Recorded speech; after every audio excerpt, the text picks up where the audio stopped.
Picture this. The year is 860 AD. The icy wind of the north sweeps through the fjords of Scandinavia, cutting through bone and soul alike. Outside, the sea crashes violently against the rocks, the waves lit only by the glow of the moon. But inside a great longhouse, the fire burns hot, the smell of roasted meat and mead heavy in the air. Shadows dance along the walls, thrown by torches as voices murmur, laugh, and then fall silent. Something is about to happen. Not a battle, not a raid, but a ritual. And within that ritual lies a truth more horrifying than the clash of steel. The way the Vikings bound sex to power, humiliation, and the gods themselves. Welcome to Secret Historians. Tonight we peel back the curtain on one of the darkest corners of Norse life, their sexual practices. These are not the stories of horned helmets or glorious raids that fill Hollywood films. These are the stories whispered in sagas, half buried in the chronicles of horrified monks, and hinted at in the artifacts unearthed by archaeologists. They are stories of marriage as transaction, of slaves turned into objects, of fertility rituals that blurred the line between worship and violation. Stories meant to shock, to disturb, and perhaps to remind us that the Vikings, for all their bravery and brilliance, also lived within a world shaped by violence at its most intimate level. Before we dive in, where are you watching from tonight? Leave a comment below, because I'm always amazed at how history connects us across the world. And if you're new here, don't forget to subscribe, because at Secret Historians we tell the stories that were never meant to survive. So let us begin. Imagine stepping into that longhouse.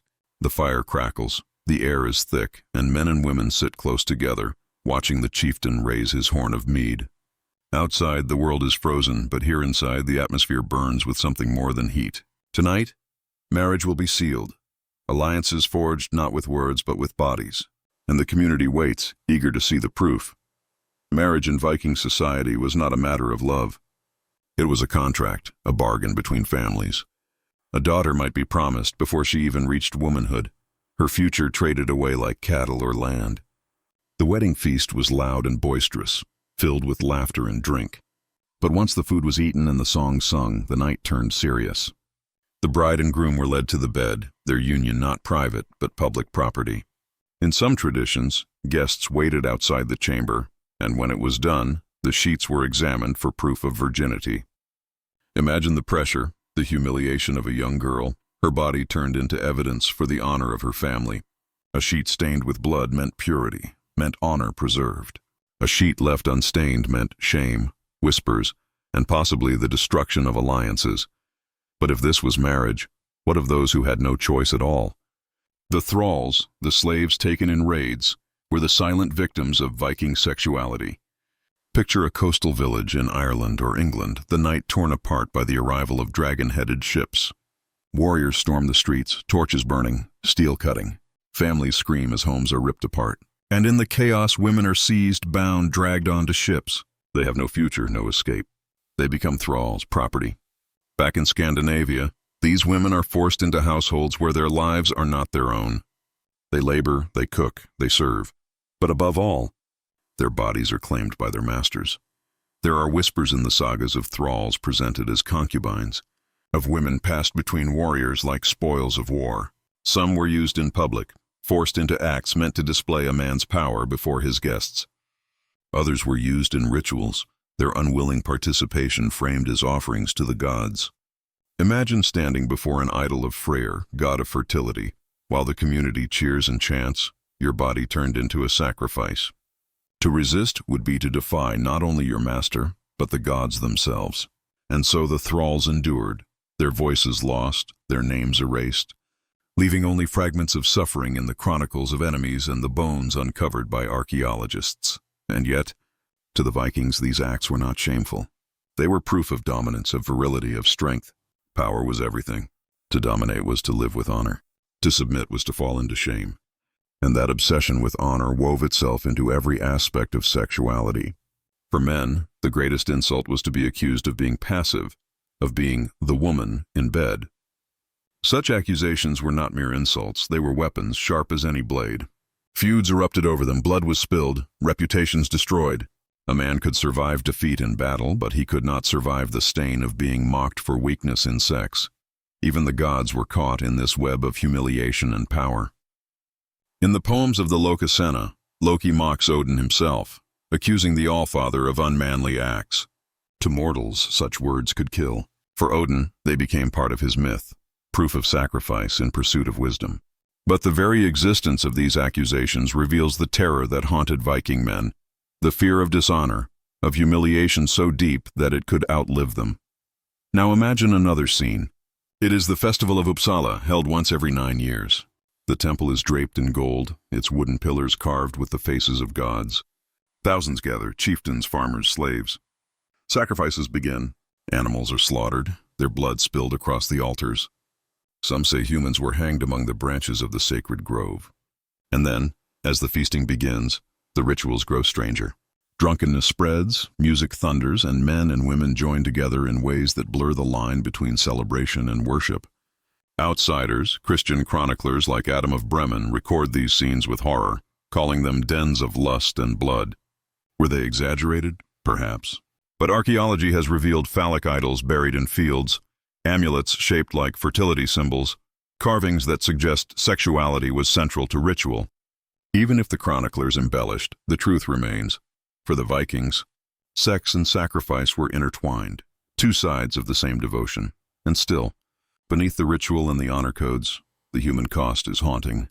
Imagine the bride, trembling as her sheets are carried before the feast.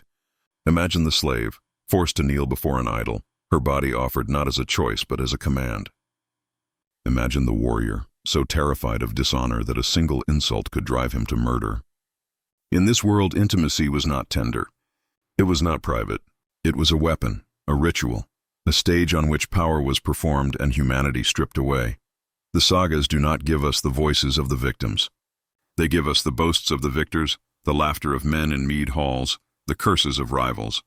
But in the silences, in the fragments, we can hear the echoes. The torn villages, the humiliated captives, the trembling brides. They remind us that behind every Viking saga lies a darker story, one that was never meant to be told. And yet here we are, piecing it back together, listening across 1,000 years to the whispers of those who could not speak. This is only the beginning of the story. In the chapters ahead, we will descend deeper into the longhouses, the temples, and the rituals that define the Vikings' most intimate lives.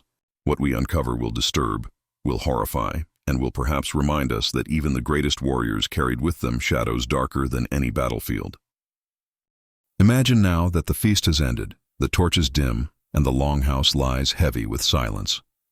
The bride lies beside her new husband, the pressure of her family's honor still weighing on her chest. Outside the cold presses in, but inside the tension is suffocating. This is not the love story sung by poets. This is a transaction, a bargain sealed by flesh. And yet even this, as disturbing as it may seem, was only one layer of the Viking world. For deeper still lay rituals and practices that blurred the line between intimacy and brutality, devotion and degradation. The Viking Age was a time when sex was rarely about love and almost never about privacy. It was a public act, a stage upon which power was performed. A man was measured not only by the silver he brought home from raids or the victories he carved into the battlefield, but by how he commanded the bedroom. Virility and dominance were markers of status, proof that a man was worthy of respect. But what happened when power in bed was questioned? When whispers spread that a warrior had taken the wrong role, that he had been used rather than using? In Norse culture, such whispers could kill.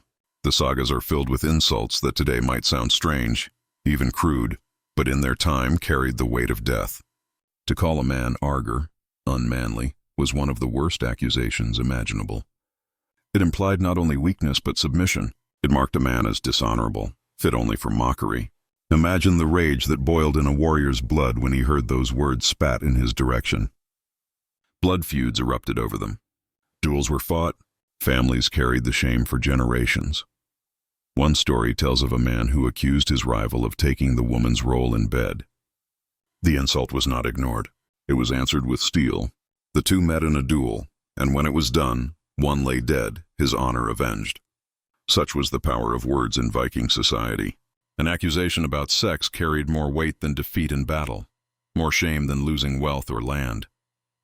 Because at the core of Norse identity was dominance, and to lose that dominance, even in rumor, was to lose everything. But these accusations did not exist in isolation. They reflected a society where sex itself was a weapon. Enemies were humiliated not just by being defeated, but by being sexually degraded. Imagine a captured warrior, stripped not of his armor, but of his manhood. His conquerors might mock him, force him into acts that robbed him of honor, acts that transformed him from warrior to object. Death might have been merciful compared to such humiliation. And yet, for the Vikings, this was power at its purest. One man reduced, another exalted. Even within their own communities, this obsession with dominance shaped marriages, households, and rituals. Husbands expected obedience, demanded submission. Wives who defied them risked beatings, humiliation, or worse. And yet women were not powerless. Some sagas tell of queens and shield maidens who used sexuality as a weapon of their own, turning the very tool of dominance back upon men. But for most women, especially the enslaved, sexuality was not a choice. It was survival. Now imagine again the life of a thrall. You are a young woman taken from your homeland, sold into a Viking household. By day you labor in the fields or kitchens. By night you are summoned to the bed of your master. There is no refusal. Your body belongs not to you, but to the man who owns you. And when he tires of you, you may be passed to his guests, offered like mead poured into a horn. The humiliation is constant, the fear unending. And yet to your captors this is not cruelty. It is wealth displayed, power affirmed. Your suffering is invisible, swallowed by a society that sees you not as human, but as property. These practices did not exist in secret. They were woven into the fabric of Norse belief. The gods themselves reflected the same obsessions. Freyr, the god of fertility, was depicted with a massive phallus, his image worshipped in fields to ensure crops grew tall. Freya, goddess of beauty and desire, was accused in myths of taking lovers among giants, dwarves, even her own kin. And Loki, the trickster, delighted in mocking the other gods for their sexual escapades. In one poem he taunts Odin himself, claiming the Allfather debased himself in the pursuit of wisdom. If even the gods could be accused of humiliation, then how much more vulnerable were mortals? To enact the myths of the gods was to draw closer to them. And so rituals were created where sexuality and devotion collided. In some fertility ceremonies, men and women joined publicly, their acts believed to please the gods and ensure the land's prosperity. To us, such scenes are almost unthinkable, but to the Vikings they were sacred. A farmer might see his harvest in the belly of a slave girl forced into ritual, her suffering dismissed as the price of plenty. A chieftain might command his warriors to display their dominance in public, binding the community together in acts of lust disguised as worship. Christian chroniclers, horrified by these practices, recorded them with disgust. Adam of Bremen described the temple at Uppsala as a place where blood sacrifices and obscene rituals merged. He claimed that every 9 years, great festivals took place where animals and humans were offered to the gods, their bodies hanging in sacred groves, while drunken orgies unfolded within the temple walls. Were these accounts exaggerated? Perhaps. Christian scribes had every reason to paint pagans as depraved. Yet archaeological finds, phallic idols buried in soil, amulets shaped like fertility symbols, carvings etched with sexual imagery, suggest that there was truth at the core of their claims. Hyolet, you stand at the edge of that sacred grove. The air is thick with smoke, the stench of blood mingling with pine. Bodies hang from the branches, their faces twisted in eternal screams. The crowd roars as priests raise their arms, calling on the gods. And then the rituals begin. Men and women entwined, their acts as much sacrifice as pleasure, performed beneath the eyes of idols carved with grotesque exaggerations of human desire. To the Vikings this is sacred. To us, it is horror. Yet what makes these practices most disturbing is not simply the acts themselves, but the worldview that justified them. In Viking society, sex was never separate from power. It was not private, not tender, not bound by love. It was public, violent, and inseparable from honor. For the bride on her wedding night, it was proof. For the thrall in her master's bed, it was survival. For the warrior accused of submission, it was shame. And for the gods, it was devotion. The sagas, written centuries later, often softened these truths. They preserved tales of bravery, of voyages and conquests, but in whispers and insults, they also preserved glimpses of the darker reality. And when we look closely, at the insults traded, at the rituals hinted at, At the artifacts uncovered, we see a society where intimacy was inseparable from violence, where humanity itself was twisted beneath the weight of power. So when we imagine the Vikings, when we picture the dragon ships cutting through the waves, the warriors standing tall with axes raised, we must also remember what lay behind the shields. A world where sex was a weapon, humiliation was worse than death, and the most private of acts was transformed into public theater. A world where shadows were not only cast by firelight, but by the very fabric of belief. Imagine a Viking ship cutting through the waves, its dragon-headed prow snarling against the spray of salt and wind. The men aboard shout, laugh, boast, their shields clashing in rhythm with the oars. Ahead lies another coastal village, another place that will soon feel the fury of fire and steel. But for those left alive after the raid, the horror will not end when the axes fall silent. For the Vikings, conquest did not stop at plunder. It extended into the most intimate realms of human existence, turning sexuality into yet another battlefield. When a village fell to Viking raiders, its people became property. Cattle were driven onto ships, silver and relics stolen from churches, and men, women, and children dragged away in chains. The strongest men might be forced into hard labor or executed outright, but the women, especially the young, faced a different fate. They became thralls, slaves in every sense of the word, stripped not only of freedom but of bodily autonomy. And in Viking society, the body of a thrall was both a tool and a symbol. Imagine this. You are a young woman, torn from your home in Ireland. The smell of smoke still clings to your hair from the burning of your village. Your wrists are bound, your feet raw from marching. You do not understand the guttural language of your captors, but you understand their laughter, their gestures, the way their eyes linger on you. By the time you reach the longship, you know that your fate is sealed. You are not a prisoner awaiting ransom. You are property, a spoil of war, a body to be used as your captors please. On the journey back across the sea, women like you were often subjected to the first violations. Chronicles from Francia and England whisper of Viking raiders defiling captives on the decks of their ships, their screams swallowed by the crash of waves. To the warriors, this was celebration, a declaration of dominance, a ritual humiliation of enemies who could no longer protect their daughters or wives. To the women, it was the beginning of a nightmare with no end in sight. Back in Scandinavia, thralls became woven into every household. They cooked, cleaned, harvested crops, and raised children. But their bodies were considered just as much property as their hands. Female thralls were summoned to their master's bed as casually as a servant might be summoned to fetch mead. Resistance was impossible. Refusal meant beating, mutilation, or death. And in some cases, refusal was unthinkable because the thrall had already been broken, psychologically, spiritually, physically. The sagas rarely name these women. They are background figures, mentioned in passing, their humanity erased by the casual cruelty of their position. But their silence speaks volumes. Their lives remind us that beneath the glory of Viking raids lay generations of suffering endured by those who had no voice. What makes this even more disturbing is how normalized it was. Viking society did not view sexual violation of thralls as shameful. Quite the opposite. It was considered a sign of wealth, of virility, of power. A man who owned many thralls and who fathered children by them was respected. These children were marked as slaves themselves, perpetuating the cycle of ownership and exploitation. And while some masters freed their concubines or treated them with a measure of care, the structure of society ensured that most lived and died in subjugation. But the horror did not end in private chambers. Sometimes thralls were forced into public acts meant to display their master's dominance. Imagine being dragged before a hall full of drunken warriors, your body turned into a stage for laughter and boasting. To the crowd, this was entertainment. To you, it was the destruction of your humanity, your very identity. These moments remind us that Viking sexuality was not only about pleasure or reproduction, it was about performance, humiliation, and control.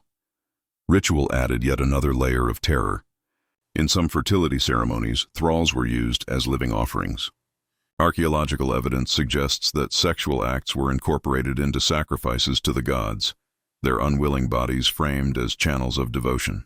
Picture a temple, torches burning, idols of fire looming with grotesque exaggerations of human desire. A slave girl is brought forward, stripped, her terror ignored as priests declare her an offering. The crowd roars, believing her degradation will ensure fertile fields and healthy livestock. In that moment, religion itself becomes complicit in cruelty, sanctifying what should never have been sanctified. Even the mythology reinforced these practices. Freya, goddess of love and beauty, was accused in myths of sleeping with dwarves in exchange for jewelry. Loki delighted in mocking her, turning her into a symbol of lust unbound by morality. And mortals, following the example of their gods, felt justified in acts that blurred every boundary of decency. If the divine could be debased, then so could the human. Christian chroniclers, watching from the outside, seized on these practices as proof of pagan corruption. Monks in Francia described Viking raiders carrying women off by the dozens, their cries echoing in the night. English scribes painted pictures of villages stripped not only of gold but of innocence, their daughters stolen into darkness. While it is true that some of these accounts may have been exaggerated to demonize the enemy, archaeology and oral tradition confirm enough to make clear that the core of the horror was real. But perhaps the most haunting detail lies not in the acts themselves, but in the silence that followed. The sagas rarely tell the stories of thralls. They glorify warriors, honor queens, sing of voyages and vengeance. But the women who suffered in silence, the thralls whose names were never written, whose children grew up in chains, remain in the shadows.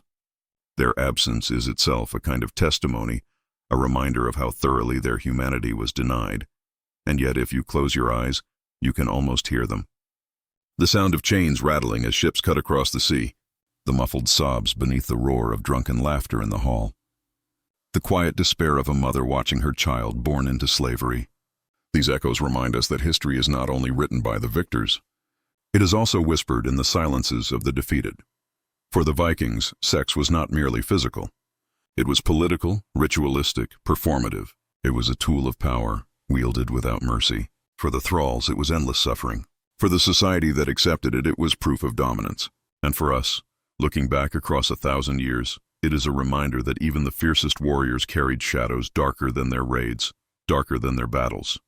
Picture this. It is the year 970 AD, and a great feast is underway in a chieftain's longhouse.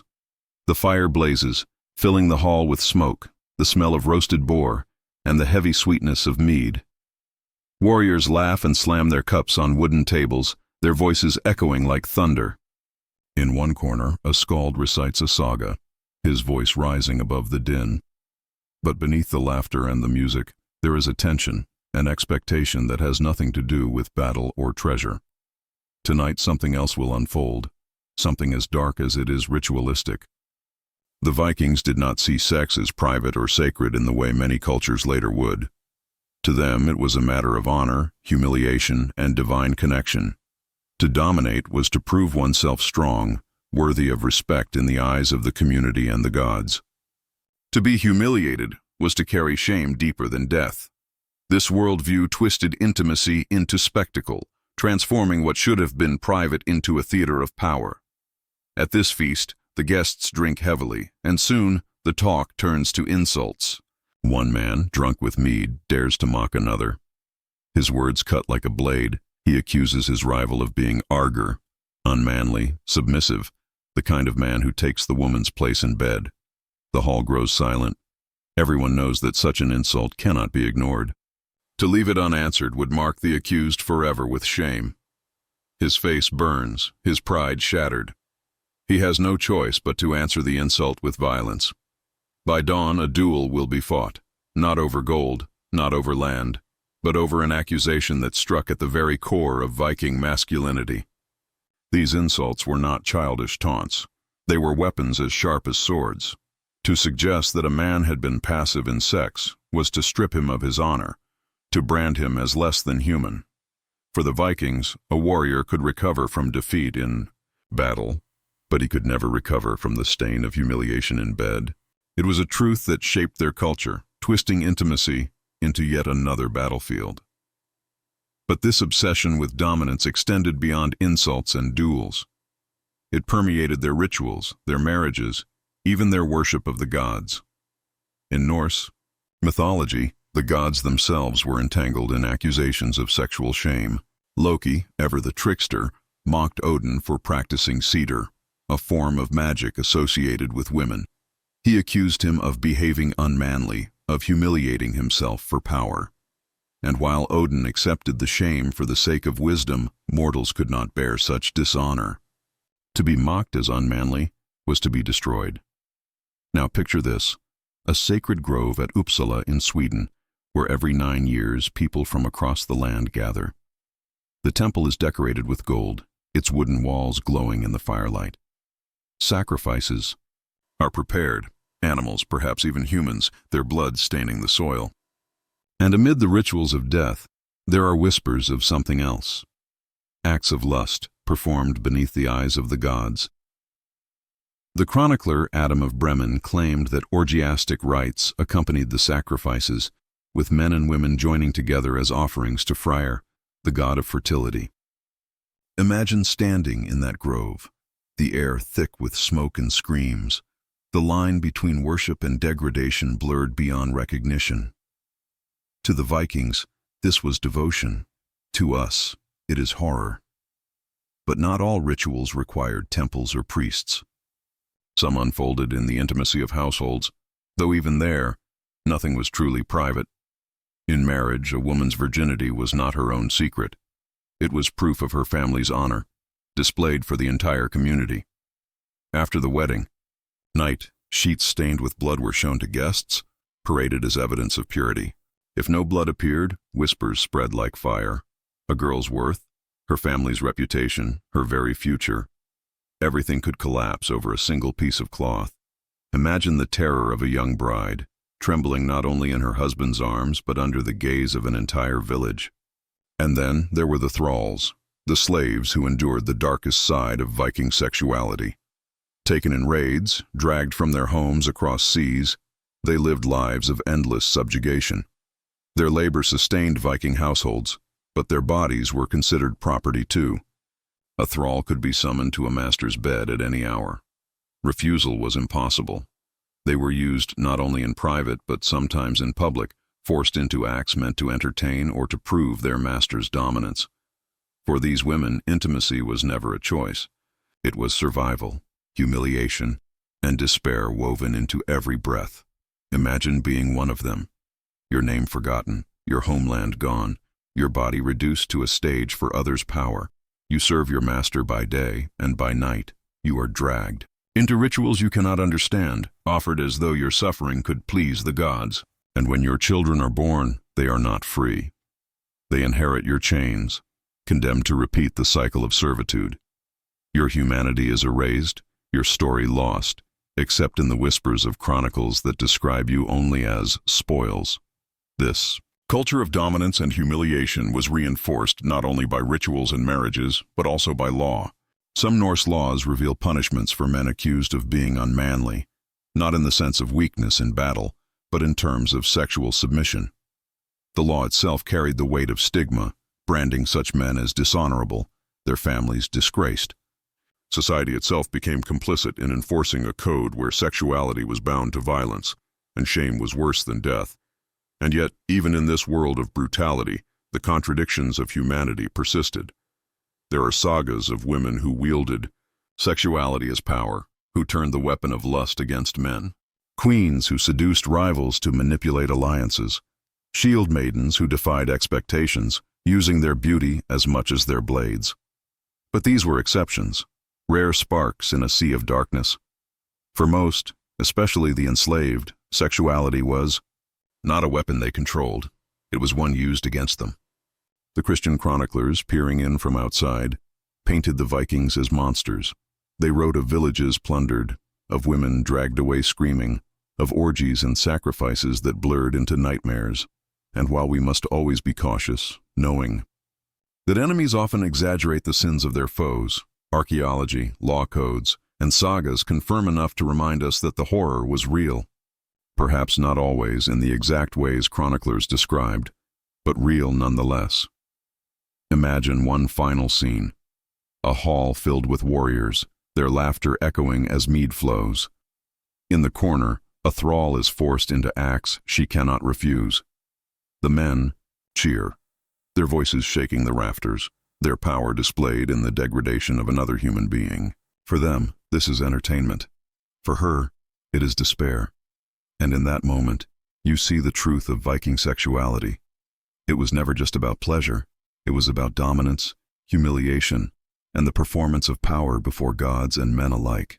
This was the Viking world, a world where the battlefield extended into the bed, where honor and shame were decided not only by the sword, but by what happened behind closed doors, or more often, out in the open.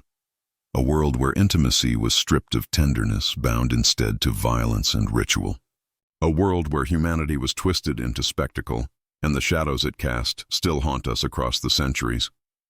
Picture this: a Viking raid has just ended.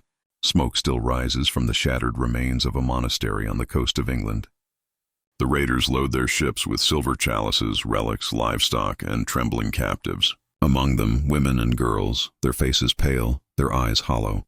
The villagers who survive watch helplessly as their wives and daughters are dragged toward the sea. To the Vikings, this is triumph. To their victims, it is the beginning of unending despair. The Viking slave trade was vast, stretching from Ireland to the Black Sea. Captives were taken not only in raids but also through warfare, tribute, and trade. Dublin, York, and Hedeby became bustling centers where human lives were bought and sold. Women, children, even men, no one was safe. But while all captives suffered, the fate of enslaved women was particularly cruel. Their bodies became commodities, valued not just for labor, but for their sexual use. Imagine the marketplace in Dublin around the year 1000. The air is filled with the cries of merchants hawking their wares, the clinking of coins, the bleating of goats. Among the stalls stand human beings, chained, their eyes downcast. Buyers inspect them as if they were livestock, touching their arms, checking their teeth. And for the young women, the inspection is even more invasive. Their beauty, their fertility, their bodies are scrutinized, because to their buyers, these qualities determine value. Once purchased, they will be taken not to a field or workshop, but to a bed. This was not a hidden aspect of Viking life. It was central to their economy. Thralls were exchanged like cattle, their worth calculated in silver. And while some were destined for fields or kitchens, countless women were condemned to sexual servitude. Their lives were cycles of exploitation, used by their masters, forced to bear children, and raising offspring who inherited their chains. Archaeological digs in Scandinavia have uncovered graves where women were buried alongside shackles, silent testimony to the suffering they endured. But the cruelty did not stop with the household. Some captives were used to humiliate enemies in public. Chronicles tell of slaves forced into degrading acts in front of jeering crowds, their pain transformed into spectacle. To the Vikings, such displays reinforced dominance. To the victims, they were the destruction of their humanity. Imagine being forced onto the floor of a longhouse, surrounded by drunken warriors, your body reduced to a stage for laughter and humiliation.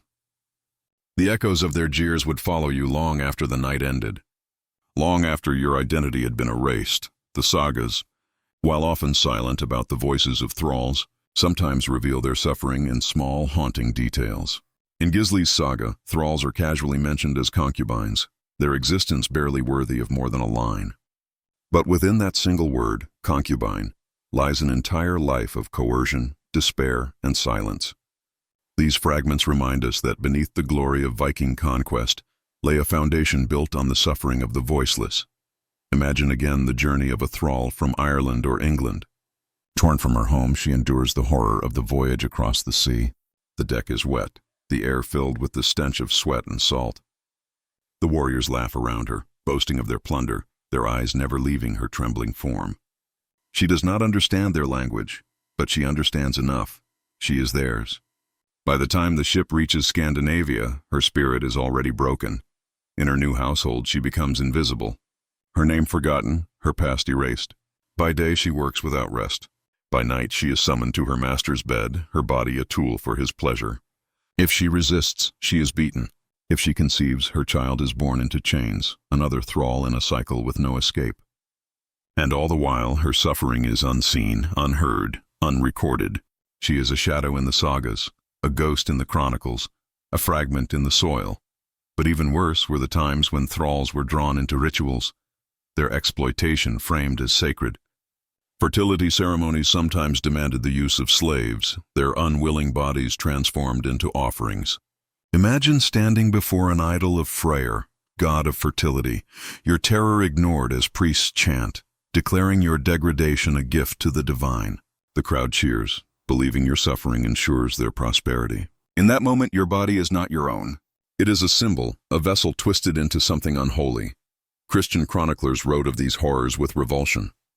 They described Viking raids not only as theft and murder but as acts of sexual violence. They painted vivid pictures of women dragged into ships, of villages left in mourning, of rituals that blurred into nightmares. While some accounts may have been colored by the scribes' hatred of pagans, archaeology supports enough of their claims to leave no doubt. Sexual exploitation was a cornerstone of Viking power, and yet, for the Vikings themselves, there was no shame in this. To own thralls was to display wealth. To use them was to display dominance. Their suffering was invisible, erased by a worldview where power justified everything. A Viking chieftain could boast not only of his conquests in battle, but of the women he owned, the children he fathered by them, the proof of his virility scattered across the households of his land. For him it was glory, for them it was despair.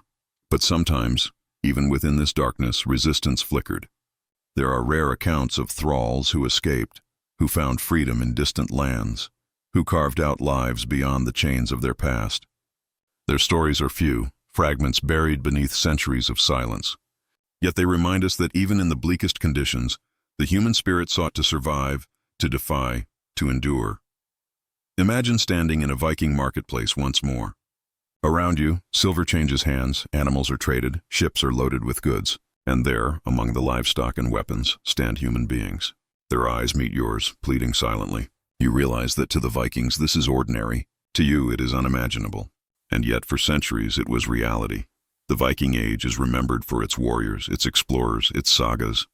But beneath the glory lies a darker truth. A world where women were traded like silver, where children were born into chains, where intimacy itself was twisted into domination and spectacle. A world where human suffering became currency, and the cries of the voiceless were drowned by the laughter of the powerful. Picture this. The longhouse is silent now, the feasting ended, the torches burned to embers. Outside, the northern wind rattles the wooden walls, carrying with it the cries of wolves from the distant forest. But inside, another cry rises, softer, muffled, trembling. It belongs to a young bride lying in her wedding bed, her body stiff with fear. Tonight she is expected to prove not only her loyalty to her husband, but the honor of her entire family. Her virginity is not her secret. It is evidence to be displayed, judged, even celebrated or condemned by the community. The wedding night in Viking society was not a private affair. It was a test. Families exchanged gifts, alliances were sealed, and the union was cemented not just by vows but by physical proof. After the consummation, the sheets would be inspected for blood. Stained linen was paraded before relatives and guests, a public declaration that the bride had been pure and the marriage properly sealed. Imagine the terror of that moment, the weight of generations pressing down on a single night, a single body, a single sheet. If the proof was absent, whispers could spread like wildfire, branding the bride as dishonorable and her family as tainted. This obsession with virginity was not unique to the Vikings, but among them it was fused with their brutal sense of honor. A man's pride depended not only on his victories in battle, but also on his control over his household. To be deceived by a bride who was not pure was a humiliation worse than death. And so the burden fell on young women, who carried the crushing expectation of embodying family honor in their most intimate selves. Imagine now a different scene, a bride who does not bleed on her wedding night. Her husband frowns, suspicion darkening his gaze. Relatives murmur, their faces a mixture of shame and anger. In some households, this could lead to annulment, disgrace, or even violence. The bride might be accused of infidelity, her reputation shattered beyond repair. Her life could unravel not because of her actions, but because her body failed to meet an arbitrary expectation. And yet, while brides carried this burden, grooms were celebrated for their virility. A man's ability to dominate in bed was proof of his strength, his worthiness. Failure to perform could brand him as weak, unmanly, even cursed. In this sense, both husband and wife were tested, though the consequences fell far heavier on the woman. For men, shame could be countered with violence, with oaths, with duels. For women, there was no escape. But the Viking obsession with control over women's sexuality extended far beyond the wedding night. Some sagas tell of husbands who punished wives they suspected of betrayal with brutal violence, sometimes even death. Others describe women who were accused of witchcraft, their independence reframed as a threat to male dominance. The line between intimacy and violence was thin, often blurred until the two became indistinguishable. Imagine being a woman in such a world. Your value is measured not by your mind, your courage, or your kindness, but by your purity before marriage and your obedience after. Every gesture, every glance, every word you speak could be twisted into evidence against you. If you defy your husband, you risk humiliation. If you are too bold, you risk whispers of witchcraft. If you fail to bleed on your wedding night, you risk everything. These expectations were reinforced not only by families, but also by law. Some Norse legal codes explicitly tied honor to sexuality, punishing women who strayed and men who failed to control them. Marriage was not simply a union. It was a contract of power, with the woman bound tightly within the will of her husband. Divorce existed, but it was far easier for men to abandon wives than for women to free themselves from husbands. Once again, the balance of power tilted heavily toward men, leaving women vulnerable in every aspect of life. Yet within this darkness, stories of defiance emerge. Some sagas tell of women who turned these expectations against men, who used cunning, sexuality, and even manipulation to seize power. There were queens who ruled through their husbands, shield maidens who defied marriage entirely, and cunning wives who maneuvered their families into greater wealth. These stories remind us that not every woman was silent, not every bride was broken. But they also remind us how rare such resistance was, and how dangerous it could be. Now picture a feast the morning after a wedding. Guests gather, the mead flows, the laughter is loud, but all eyes turn to a servant carrying folded sheets. The cloth is unfurled, revealing bloodstains.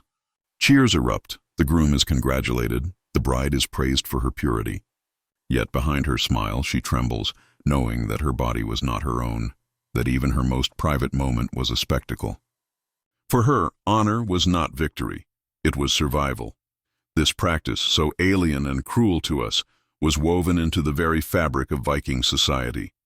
It was not seen as humiliating, but as essential, a safeguard of family alliances and reputation. To them it was order. To us, it is horror. Christian chroniclers seized on these customs as further proof of pagan corruption. They wrote with disgust of marriages treated as contracts, of women reduced to evidence, of households where intimacy was stripped of privacy. And while we must always read these accounts with caution, the archaeological and literary fragments of Viking culture confirm enough to reveal the truth. Virginity was not merely a personal matter, it was a public trial, a performance of purity that could decide a woman's fate. Imagine once more the trembling bride, her entire life hinging on a single night. Around her the weight of tradition presses down, the eyes of gods and men alike judging her body. She cannot choose, cannot escape, cannot speak. Her silence is her only shield, her compliance her only defense. And in that silence, you hear the echoes of countless women who endured the same fate. Their voices lost, their pain buried in the sagas that celebrate warriors but forget the brides who bled for honor. The Viking world glorified conquest, dominance, and honor. But beneath the shining surface of sagas and songs lay a darker truth. A society where intimacy was stripped of tenderness, where women's bodies became stages for power, and where even the most private acts were twisted into public judgment. It is a reminder that history is not only made by the swords that clashed on battlefields, but by the whispers and silences of those who suffered unseen. Picture this, the great hall of a Viking chieftain, filled with smoke, laughter, and the clatter of drinking horns. At the center sits the chieftain himself, a man who holds power not only with his sword, but with his reputation. Around him, warriors boast of their victories, their raids, their wealth. But among these boasts lies another measure of dominance, sexual conquest. To the Vikings, honor was not only won on the battlefield, it was performed, paraded, and reinforced in the intimate spaces of life, where power and humiliation often intertwined. The sagas are filled with insults that reveal this brutal code. To call a man arger, unmanly, was to strike at his very soul. It suggested submission, not in battle, but in bed. Imagine being a warrior who had faced countless enemies, only to have your rival accuse you of being passive, of taking the woman's place in intimacy. The insult was enough to spark duels, to drive men to violence, even to death. For the Vikings, this kind of humiliation was unbearable, worse than any wound. This obsession with dominance turned sexuality into a theater of power. Acts were not always about desire or even reproduction. They were about performance. To dominate another was to display strength. To be dominated was to be destroyed. And so, even intimacy became an extension of battle, with victory and defeat written not in blood on a shield, but in whispers and rumors carried through the hall. Imagine again that great hall, the air thick with smoke and mead. A man boasts of his conquest, of women taken in raids, of thralls used as playthings. The warriors around him laugh, slap his back, raise their cups. But then a rival interrupts. He sneers, suggesting that the man has been less than dominant, that he has been weak, even submissive. The laughter shifts, all eyes turn. The insult hangs heavy in the air. For the accused, there is no escape. He must respond with violence, or carry a shame that will haunt him to his grave. These dynamics shaped not only personal relationships but society itself. The law codes of the Norse world reveal punishments tied not only to crimes of theft or murder, but to accusations of unmanliness. Honor and sexuality were bound together so tightly that to question one was to destroy the other. A man's reputation could rise or fall not just on the battlefield, but in the stories told of what he did or did not do behind closed doors. But this obsession extended beyond insults. It shaped rituals, marriages, even religion. In Norse mythology, the gods themselves were caught in webs of accusation and humiliation. Loki, the trickster, delighted in mocking others with sexual taunts. In the Lokasena, a poem preserved in the Poetic Edda, he accuses nearly every god and goddess of shameful acts. He mocks Freya for her lust, Odin for practicing satyr, magic associated with women, and even Thor for moments of weakness. These accusations mirrored mortal fears, reminding us that the Viking worldview saw sexuality as inseparable from power and shame. Imagine a feast where such accusations are hurled not by a god but by a mortal. A man calls out another, his words dripping with venom, suggesting unmanliness. The hall erupts in laughter, but the accused's face darkens. He grips his sword, his knuckles white. By dawn, blood will stain the earth outside, spilled not for treasure or vengeance, but for words spoken in jest or in cruelty. Even rituals of worship carried this obsession. At temples dedicated to Freyr, god of fertility, acts of sexuality were entwined with sacrifice. Some chroniclers described orgiastic rites, where men and women abandoned restraint, their bodies offered as symbols of devotion. To them, it was worship. To us, it is degradation. The line between the sacred and the profane blurred, leaving behind only the shadow of acts too dark to fully comprehend. But perhaps the most haunting expression of this code was the way it invaded the most intimate parts of marriage. Husbands who suspected wives of betrayal could unleash violence without consequence. Women accused of infidelity faced humiliation, punishment, even death. A man's honor demanded that his household remain under control, that no shadow of weakness could taint his reputation. For the women caught in this web, every glance, every word, every gesture was fraught with danger. Imagine being a wife in such a world. You are celebrated for your beauty, praised for your obedience, but every moment is watched, every action judged. If your husband doubts your loyalty, you may face public disgrace, even execution. Your body is not your own. It is your husband's shield, his proof of dominance, his armor against shame. The sagas sometimes offer glimpses of women who defied this system, who used cunning or manipulation to turn the code of honor against men. But for most, silence was the only survival. Silence and endurance as they lived beneath the weight of expectations that could crush them at any moment, and always, in the background, the thralls suffered most. For them, there was no honor to defend, no reputation to uphold. They were property, their bodies used as tools of pleasure and humiliation. Their suffering was invisible, erased from the sagas, but ever present in the shadows of Viking society. Christian chroniclers, watching from afar, recorded these customs with horror. They saw in the Viking obsession with dominance and shame a reflection of barbarity, a corruption of intimacy itself. And while we must read their words carefully, knowing that enemies often exaggerate, Enough evidence remains to confirm that the heart of the horror was real. The Vikings saw sexuality not as tenderness but as battle, not as union but as conquest. Picture once more that great hall, the laughter echoing, the insults flying, the warriors boasting. Behind the noise lies a darker truth, that for the Vikings, intimacy was never free of power. It was always about victory and defeat, honor and shame, dominance and humiliation. And in that truth, we see a shadow that stretches across centuries, reminding us that the fiercest warriors carried scars not only from the battlefield, but from the intimate spaces of life, where cruelty often left wounds no sword could match. Picture this. The year is 1000 AD, and the winds of change sweep across the north. In longhouses that once echoed with the songs of Odin and the chants of Freyr's priests, a new sound begins to rise, the tolling of church bells. Christianity is spreading, carried by missionaries and enforced by kings eager for alliances with Europe. But as the new faith takes root, it collides with the old ways, exposing the darkest corners of Viking sexuality and casting them in a new, unforgiving light. For centuries, the Vikings had tied intimacy to power, humiliation, and ritual. Sex was not private, it was performance, domination, spectacle. But Christianity brought with it a radically different view. Intimacy as sacred, shame as sin, virginity as virtue, and sexual excess as corruption. Suddenly, what had once been celebrated in the halls of Uppsala or on raiding ships was recast as depravity. The clash of these two worlds created a storm of tension that reshaped Scandinavia forever. Imagine the conversion of a village. The old temple torn down, a wooden church raised in its place. Where once stood idols of Freyr and Freya, now hangs a crucifix. The priest preaches of purity, of sin, of eternal damnation. But outside the church, life does not change overnight. The feasts continue, the marriages are sealed with bloody sheets, the thralls remain bound in chains. Beneath the surface of Christianity, the old ways linger, hidden but not forgotten. It was in this transitional world that the darkest Viking practices left their most haunting marks.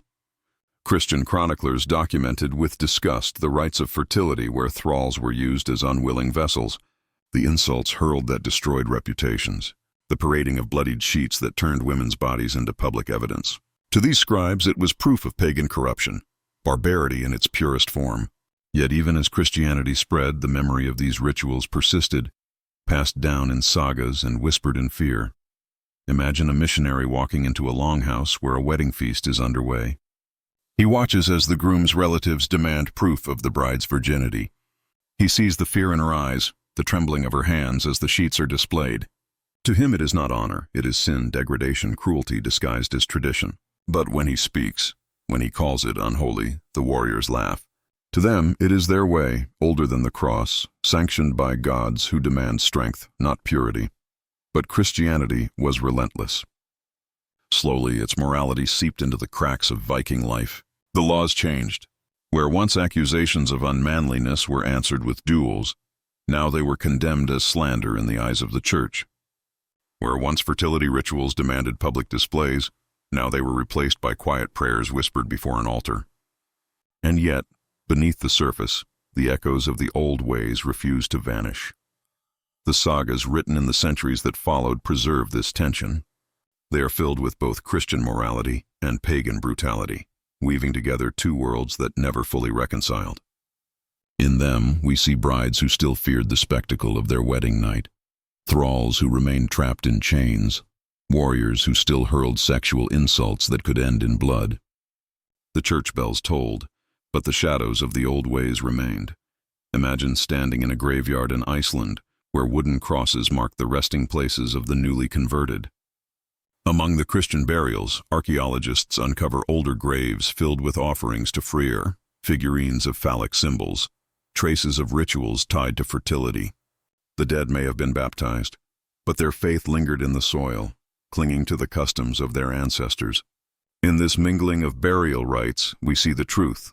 Conversion did not erase the past, it layered over it, leaving the old horrors preserved beneath. One of the most haunting legacies of this era was the silence of the thralls. Christianity condemned slavery in theory, but in practice it continued. Thralls remained bound, their bodies still used, their children still born into chains. The church may have frowned upon the public spectacles, but in the hidden chambers of longhouses, the old abuses persisted. Imagine the despair of a thrall who had hoped that baptism might free her, only to find that even under the cross she remained property. And yet, Christianity did plant seeds of change. Over generations, the most public humiliations faded. The rituals tied to fertility disappeared, replaced by church weddings and blessings. The brutal inspection of wedding sheets waned as new ideas of purity and sin took hold. Slowly, painfully, the Viking world transformed. But the scars remained, etched into the sagas, preserved in the chronicles, and buried in the graves of countless women and thralls who had suffered unseen. Imagine the final days of a chieftain who had once presided over feasts filled with laughter, insults, and domination. Now he lies on his deathbed, a crucifix hanging above him. A priest whispers prayers in Latin, urging him to repent. In his mind, echoes of the old gods remain. The laughter of Loki, the chants to Freyr, the blood-soaked rituals of his youth. He dies caught between two worlds, a symbol of a society that could never fully escape its shadows. The transformation of Viking sexuality was not a sudden revolution, but a slow erosion. Christianity did not erase the past. It condemned it, preserved it in words of horror, and forced it into silence. But silence does not erase memory. The stories survived, passed down through sagas, whispered in chronicles, waiting for us to uncover them centuries later. The Viking Age is remembered for its ships, its raids, its heroes carved into saga and song. But behind the glory lies a darker truth.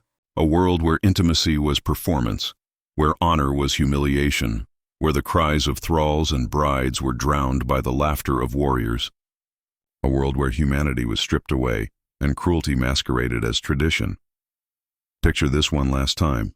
A longhouse at midnight, the fire reduced to embers. In one corner, a thrall weeps silently, her body broken by a night she did not choose.